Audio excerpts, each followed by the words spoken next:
Robbie, sorry for keeping you waiting. Hi, Eddie. How you doing? I'm all right, thanks. Thanks very much. First time caller. Welcome to Drive. I appreciate it very much. It's an absolute pleasure having you on there. We'll have a little go, a good old chat. Tell me about Sajid Javid and that speech he gave.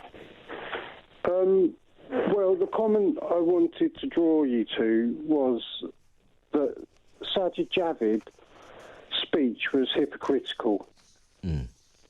He denied Asia Bibi an open invitation to reside in Great Britain under the asylum that she was needed to keep her alive, having been released from a Pakistan jail for contravening an Islamic law, which Sajid Javid said, even though she had contravened an Islamic law and she's free in being, he would still refuse her entry into Britain under the premise that it would antagonise an ethnic minority community that she had fled from, that is resident in Britain.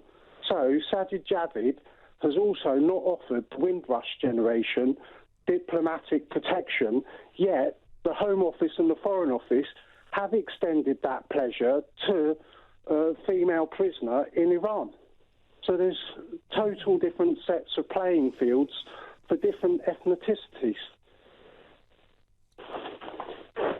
Yeah, I'm looking at her now and her story. An Afghan woman, right on the cover of Time magazine in December 2010. She's Pakistani national. Right. And I don't know the story, so it's difficult for me to have the conversation. I'm always happy to have conversations, honestly. Well, there's a Senate Resolution 109 that was passed in the United States of America requesting the freedom of Asia Bibi. She's now in Canada. She was denied entry into Great Britain. But let's keep our conversation on Sajid Javid and his hypocrisy. So you don't think he's right to criticise Donald Trump? Because if you're the Home Secretary, you're going to... I remember up until very recently, up until when it was taken over by the now Prime Minister, it was a kind of a poison chalice, really, because you're having to make incredibly difficult decisions, none of which you get any praise or thanks for. I think it was the duty of the Foreign Office to make a comment in response as a counterpart, but Sajid Javid took it upon himself. It wasn't sanctioned by Parliament, the speech he gave today, and the Conservatives' headquarters have no copy in print of the speech.